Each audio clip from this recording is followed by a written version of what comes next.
Hi friends, അസ്സലാമു അലൈക്കും. Welcome to Gem triple X. അപ്പോൾ ഞാൻ വന്നിട്ടുള്ളത് നേന്ത്രപ്പഴം കൊണ്ട് ഉണ്ടാക്കിയെടുക്കാൻ പറ്റുന്ന അടിപൊളി ഈവനിങ് സ്നാക്കിൻ്റെ റെസിപ്പി ആയിട്ടാണ് കേട്ടോ. അപ്പോൾ എന്തായാലും കുട്ടികൾക്കൊക്കെ ഒരുപാട് ഇഷ്ടപ്പെടുന്ന ഉറപ്പാണ്. അപ്പോൾ അതെങ്ങനെ ഉണ്ടാക്കുന്നതെന്ന് കണ്ടു നോക്കാം. അപ്പോൾ അതിന് ഞാനിവിടെ 3 നേന്ത്രപ്പഴമായിട്ട് എടുത്തിട്ടുള്ളത്. നിങ്ങൾക്ക് എത്ര ക്വാണ്ടിറ്റി വേണമെന്ന് വെച്ചാൽ അതിനനുസരിച്ച് എടുത്താൽ മതി കേട്ടോ. ഞാനത് ചെറുതായിട്ടൊന്ന് മുറിച്ചെടുക്കുന്നുണ്ട്. ഏത് ഷേപ്പിൽ വേണമെങ്കിലും മുറിച്ചെടുക്കാം. ഇത് ഉടച്ചെടുക്കാനുള്ളതാണ്, അതുകൊണ്ട് ഏത് ഷേപ്പിലും മുറിച്ചെടുക്കാം കേട്ടോ. ഞാനിത് ഇതുപോലെ നീളത്തിലാണ് ഒന്ന് കട്ട് ചെയ്തെടുക്കുന്നത്. മക്കളെ സൗണ്ട് ഉണ്ടാവട്ടെ, അവരോട് കളിച്ചുകൊണ്ടിരിക്കണമെന്നുണ്ട്. ആർക്കെങ്കിലും ബുദ്ധിമുട്ടുണ്ടെന്നുണ്ടെങ്കിൽ ക്ഷമ ചോദിക്കുകയാണ്. അപ്പോൾ അതാണ് ഇതുപോലെ ഒന്ന് കട്ട് ചെയ്തെടുത്തിട്ടുണ്ടെങ്കിൽ അതൊന്ന് മാറ്റി വെച്ചിട്ടുണ്ട് കേട്ടോ. ഞാനിവിടെ ഒരു പാൻ എടുത്തിട്ടുണ്ട്. പാൻ നല്ല ചൂടായതിനു ശേഷം അതിലേക്ക് 1 ടേബിൾ സ്പൂൺ നെയ്യാട്ടോ ആഡ് ചെയ്ത് കൊടുക്കുന്നത്. നെയ്യ് നല്ലൊന്ന് മെൽറ്റായി വന്നതിന് ശേഷം അതിലേക്ക് നമ്മൾ നേന്ത്രപ്പഴം ഒന്ന് ചേർത്ത് കൊടുക്കാം കേട്ടോ.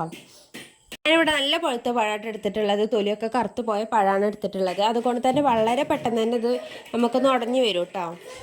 അപ്പോൾ അതാക്കണം ഇതൊന്ന് ഈ പാനിലേക്ക് ഇട്ടതിന് ശേഷം ഇതുപോലെ ജസ്റ്റ് ഒന്ന് ഇളക്കി കൊടുത്തിട്ടുണ്ട്. അപ്പോൾ തന്നെ കണ്ടില്ലേ, ഇതുപോലെ ഒന്ന് ചെറുതായിട്ട് തന്നെ ഒന്ന് ഉടഞ്ഞു വന്നിട്ടുണ്ട് കേട്ടോ. ഇതാകൊണ്ട് നല്ലോണം മിക്സ് ആക്കി കൊടുത്തിട്ടുണ്ട്. ഇനി ഇതിലേക്ക് ഞാൻ ആഡ് ചെയ്ത് കൊടുക്കുന്നത് നല്ല ഫ്ലേവറിന് വേണ്ടി കുറച്ച് ഏലക്കായ പൊടിയായിട്ട് ചേർത്ത് കൊടുക്കുന്നത്.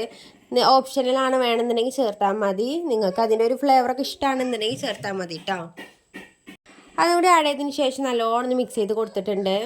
അപ്പോൾ നിങ്ങൾ ആദ്യമായിട്ടാണ് എൻ്റെ ഈ ചാനൽ കാണുന്നതെങ്കിൽ സബ്സ്ക്രൈബ് ചെയ്ത് സപ്പോർട്ട് ചെയ്യാൻ മറക്കരുത്. ഇതുപോലെ വളരെ പെട്ടെന്ന് തന്നെ ഉണ്ടാക്കിയെടുക്കാൻ പറ്റുന്ന ഒരുപാട് വിഭവങ്ങൾ ചാനലിൽ അപ്ലോഡ് ചെയ്തിട്ടുണ്ട് കേട്ടോ. അപ്പോൾ എല്ലാവർക്കും ഇഷ്ടമാകുകയാണെന്നുണ്ടെങ്കിൽ ചാനലൊന്ന് സബ്സ്ക്രൈബ് ചെയ്ത് സപ്പോർട്ട് ചെയ്യുക. നിങ്ങളെ ഫ്രണ്ട്സിനും റിലേറ്റീവ്സിനൊക്കെ നമ്മൾ ചാനലൊന്ന് ഷെയർ ചെയ്ത് കൊണ്ട് കൊടുക്കുക കേട്ടോ. ഇനി ഞാൻ അതിലേക്ക് ആഡ് ചെയ്ത് കൊടുക്കുന്നത് 1 കപ്പ് ശർക്കരപ്പാനിയാണ് കേട്ടോ. നല്ലോണം തിളച്ച് ശർക്കരപ്പാനിയാണ്. അതാണ് കേട്ടോ വളരെ പെട്ടെന്ന് തന്നെ ഇതൊന്ന് തിളച്ച് വന്നിട്ടുള്ളത്. ചൂടോട് കൂടി തന്നെ ചേർത്ത് കൊടുക്കാം കേട്ടോ. ഇനി ഇതിൻ്റെ വെള്ളമൊക്കെ ഒന്ന് വറ്റിയതിന് ശേഷം, ഒരുപാട് വെള്ളം വറ്റേണ്ട, കുറച്ച് വെള്ളമൊക്കെ വേണം കേട്ടോ. ആ ടൈമിൽ നമുക്ക് ഇതിലേക്ക് 1 കപ്പ് റവ ചേർത്ത് കൊടുക്കുന്നത്.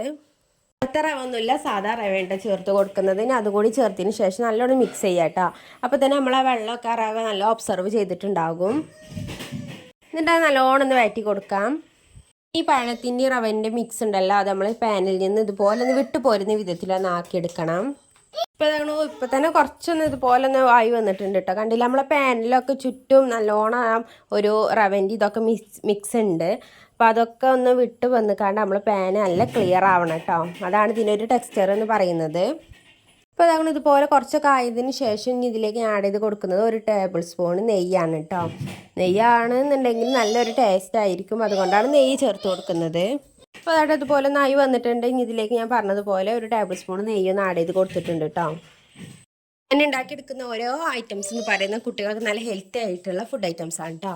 അപ്പോൾ എല്ലാവരും ഒന്ന്, കുട്ടികളൊക്കെ ഇല്ലവർക്കൊക്കെ ചാനലൊന്ന് ഷെയർ ചെയ്ത് കൊടുക്കാം. നിങ്ങൾ ഈ വീഡിയോ കാണുന്ന സമയത്ത് നിങ്ങൾക്ക് ഈ ചാനൽ ഇഷ്ടപ്പെട്ടുകൊണ്ടുവന്നുണ്ടെങ്കിൽ ഒന്ന് ലൈക്കും കൂടി ചെയ്യണേ. അതുപോലെ പാനിൽ നിന്ന് നല്ല വിട്ടു പോന്നിട്ടുണ്ട് കേട്ടോ. നിങ്ങളുടെ കയ്യിൽ നട്ട്സ് ഐറ്റംസ് ഉണ്ട് എന്നുണ്ടെങ്കിൽ, അണ്ടിപ്പരിപ്പ് ബദാമൊക്കെ ഉണ്ട് എന്നുണ്ടെങ്കിൽ ചെറുതായിട്ട് ചെറിയ ചെറിയ പീസായിട്ടാണ് നെയ്യിലൊന്ന് റോസ്റ്റ് ചെയ്തതിന് ശേഷം ഇതിലേക്കൊന്ന് ആഡ് ചെയ്ത് കൊടുക്കാവുന്നതാണ്. അതുകൊണ്ട് അതുപോലെ പാനിൽ നിന്ന് നല്ലോണം വിട്ട് പോന്നിട്ടുണ്ട്. നമ്മൾ പാനൊക്കെ കണ്ടില്ല, അതുപോലെ നല്ല ക്ലിയർ ആയി വന്നിട്ടുണ്ട് കേട്ടോ. ഇനി അതിലേക്ക് ചേർത്ത് കൊടുക്കുന്നത് ചെറിയൊരു കളറിന് വേണ്ടി കുറച്ച് മഞ്ഞൾപ്പൊടിയാണ് കേട്ടോ. നിങ്ങളുടെ കയ്യിൽ ഫുഡ് കളർ ഉണ്ടെന്നുണ്ടെങ്കിൽ അത് ചേർക്കാം. ഇനി അതൊന്നും ഇല്ല എന്നുണ്ടെങ്കിൽ ചേർക്കണം, ഒരു നിർബന്ധമില്ല കേട്ടോ. അതും കൂടി ചേർത്തതിന് ശേഷം നല്ലോണം മിക്സ് ചെയ്ത് കൊടുത്തിട്ടുണ്ട്. കളറൊക്കെ എല്ലാ ഭാഗത്തും എത്തുന്ന വിധത്തിലൊന്ന് മിക്സ് ചെയ്ത് കൊടുക്കാം കേട്ടോ. നിങ്ങൾക്ക് പഴത്തിൻ്റെ റെസിപ്പി മാത്രം മതി എന്നുണ്ടെങ്കിൽ നമ്മളെ ചാനലിൽ പോയിക്കാണ്ട് പ്ലേലിസ്റ്റിൽ നോക്കിയാൽ മതി കേട്ടോ. അപ്പോൾ നേന്ത്രപ്പഴത്തിൻ്റെ റെസിപ്പീസ് ഓരോന്നുണ്ടാകും. അപ്പോൾ അതുകൊണ്ട് ഇതിൽ നിന്ന് പാനിൽ നിന്ന് നല്ലതുപോലെ ഒന്ന് വിട്ട് വന്നിട്ടുണ്ട് കേട്ടോ. പാന് നല്ല ക്ലിയർ ആയി വന്നിട്ടുണ്ട്. ഞാൻ ഫ്ലെയിം ഓഫ് ചെയ്ത് കൊടുത്തിട്ടുണ്ട് കേട്ടോ. ഇനി ഇതുപോലെ ഒരു ചെറിയൊരു ബൗൾ എടുത്തിട്ടുണ്ട്. ആ ബൗളിലേക്ക് കുറച്ച് നെയ്യൊന്ന് ആഡ് ചെയ്ത് കൊടുത്തതിന് ശേഷം ഒരു ബ്രഷ് കൊണ്ട് നല്ലോണം ഫില്ല് ചെയ്ത് കൊടുത്തിട്ടുണ്ട് കേട്ടോ.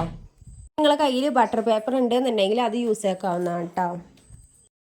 ബൗളിൻ്റെ എല്ലാ ഭാഗത്തും എത്തുന്ന വിധത്തിൽ നല്ലോണം ബ്രഷ് ചെയ്ത് കൊടുത്തിട്ടുണ്ട് കേട്ടോ. ഇനി നമ്മുടെ മിക്സ് ഉണ്ടല്ലോ, പഴത്തിൻ്റെ മിക്സ് അത് ഇതിലേക്കൊന്ന് ആഡ് ചെയ്ത് കൊടുക്കാം. ബൗളിലേക്ക് ചേർക്കുമ്പോൾ നല്ലോണം ചൂട് വേണം കേട്ടോ. ചൂടോട് കൂടി തന്നെ വേണം ഇതൊന്ന് ചേർത്ത് കൊടുക്കാൻ. ഇന്ന് നല്ലോണം ടാപ്പ് ചെയ്തതിന് ശേഷം ഇതുപോലെ ഒരു ഗ്ലാസ് എടുത്തിട്ടുണ്ട് കേട്ടോ. ആ ഗ്ലാസ്സിൻ്റെ അടിഭാഗത്ത് ഇതുപോലെ ഒന്ന് നെയ്യോ അല്ലെങ്കിൽ ഓയിലോ ഒന്ന് ബ്രഷ് ചെയ്തതിന് ശേഷം ഇതുപോലെ നല്ലോണം അമർത്തി കൊടുക്കാം. ഇങ്ങനെ ചെയ്യണമെന്ന് വെച്ചാൽ ഉൾഭാഗത്തൊക്കെ നമ്മൾ എയർ കുടുങ്ങിക്കണമെന്നുണ്ടെങ്കിൽ ഒന്ന് ശരിക്കും ഒന്ന് ആവാനാണ് കേട്ടോ. അപ്പോൾ അതാക്കണം ഇനി വേണമെന്നുണ്ടെങ്കിൽ ഇതുപോലെ ഒരു കയ്യിൽ വെച്ചിട്ട് നല്ലോണം ഒന്ന് ഷേപ്പ് ചെയ്തെടുക്കാം കേട്ടോ. നല്ലോണം ചൂടാറാനും വെച്ചിട്ടുണ്ട്. ഒരു മണിക്കൂർ നേരമൊക്കെ വെച്ചിട്ടുണ്ടായിരുന്നു കേട്ടോ ഞാൻ. ഇപ്പോൾ ഇതാണ് 1 മണിക്കൂറൊക്കെ ആയി വന്നിട്ടുണ്ട്, നല്ല ചൂടാറി വന്നിട്ടുണ്ട് കേട്ടോ. ഇനി ഇത് കാണോ ഒരു പാത്രത്തിലേക്കൊന്ന് കൊട്ടി കൊടുത്തിട്ടുണ്ട്.